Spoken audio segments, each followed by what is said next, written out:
안녕하세요. 수학적 사고력을 길러주는 옆집 선생의 추교성 김은선입니다.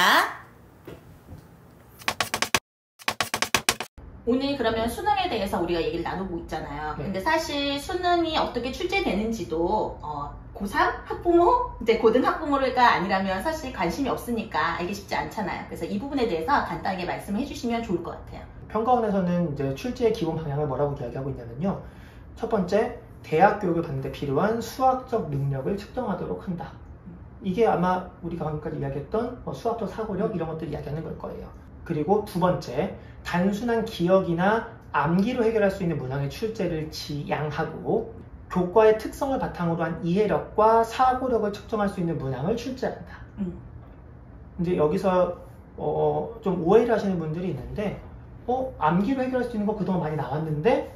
라고 하는 경우들이 많이 있어요. 네. 근데 암기를 할 필요 없다고 이야기하진 않았고요.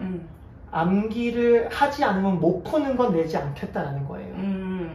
그리고 예전에는 이 출제 기본 방향에 적혀 있었는데 지금은 여기 내용에서 빠진 것이 하나 있거든요. 여기 뭐라고 되어 있냐면은 특정 공식을 암기했을 때 유리한 문제를 출제하지 않는다. 그러니까 않는다는 아니고 출제를 지양한다. 네. 이렇게 돼 있었어요. 네. 왜 빠졌는지 모르겠지만 그게 빠졌다고 해서 평가원의 기조가 바뀌진 않았어요. 오히려 그 내용이 있었던 초창기 수능은 대학교에서 배운 어떤 지식들을 알고 있을 때 유리했던 것들이 좀 있었고요. 네.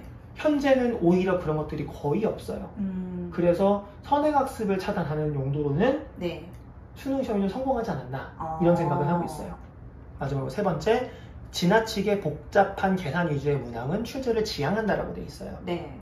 그러니까 계산이 너무 복잡해서 하기 어려운 것들은 안 된다고 하는 거거든요. 그런데 또 막상 따지고 보면 그동안 복잡한 것들이 네. 많이 있었어요. 네. 그런데 이런 부분은 어떻게 생각해야 되냐면은 수학적 사고력이 충분히 있었던 학생은 그 문제를 복잡하지 않게 풀 수 있는 방법이 존재했다는 거예요.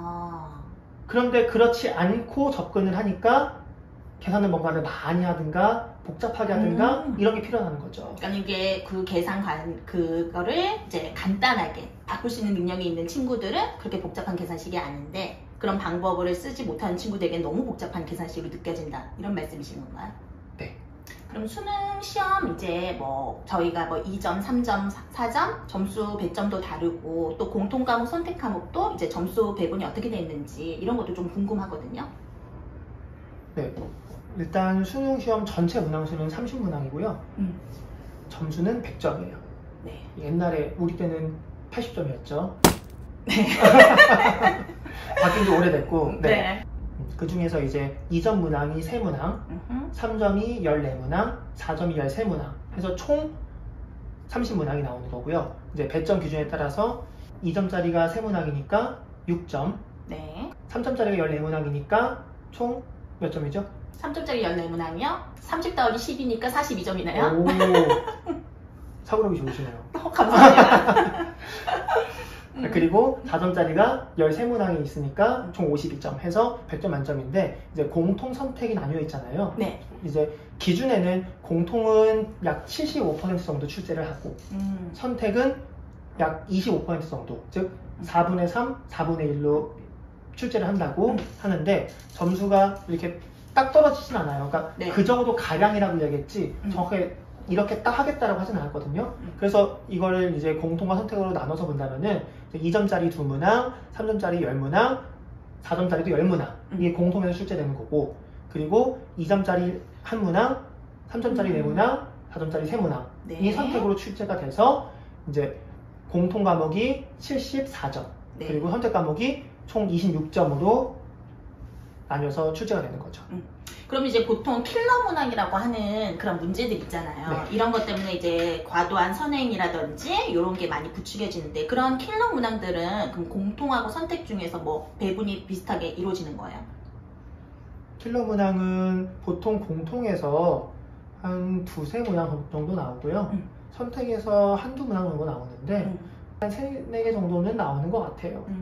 그런데 이제 원래는 공통과 선택이 이제 3대1로 나뉘었으니까 그럼 필러도 한 4문항 나오던 게 한 3대1 정도로 나누면 좋을 것 같은데 선택에서도 한 문항에 아주 어려운 것도 있긴 하지만 나머지 한 문항이 이제 소위 뭐 준킬러라고 하는 게 있죠. 네, 좀 애매한데 이걸 쉽다고 하긴 뭐한데 어려운 것들이 있어요.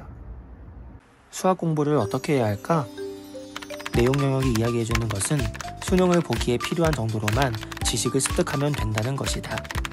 행동 영역이 이야기해주는 것은 그 외의 시간은 수학적 사고력을 습득하는 데 사용하라는 것이다.